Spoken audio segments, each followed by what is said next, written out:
Championship in the bag. Lesley Paterson from Scotland is going to become the XTERRA World Champion here in Cabarrua. Lesley Paterson.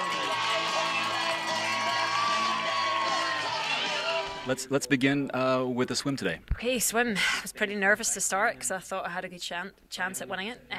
So my tactic was to come out in the top three, right beside Mel, because I thought if I could get out with Mel, I could hold her as long as I could on the bike, and then as long as I reckoned that if the gap was only about 5 minutes, I could probably catch her on the run.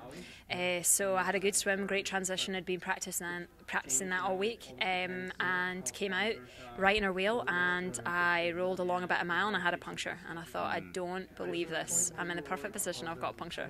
So I stopped, filled it up with CO2 because I had stands in it, and it didn't hold, but it went about 2 miles, it went flat again.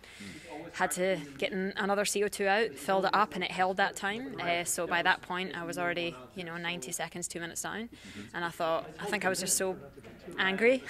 I just rode as hard as I could, and I just tried to keep positive, and I'm like, well, there's nothing to lose. Came into transition in fourth, 3 minutes down on Renata and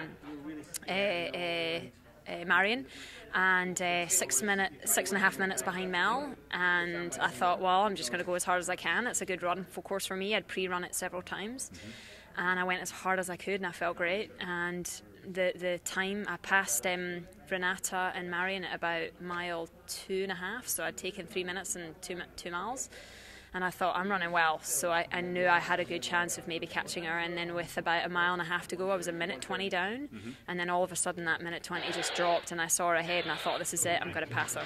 Yeah. So I passed her on the big Melanie on the big descent, and my husband was right there just after I passed her, and he's screaming.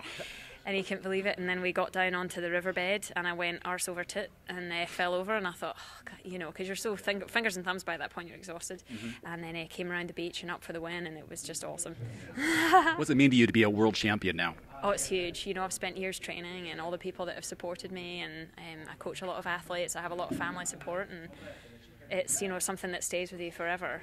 And yeah, it's incredible. It hasn't sunk in.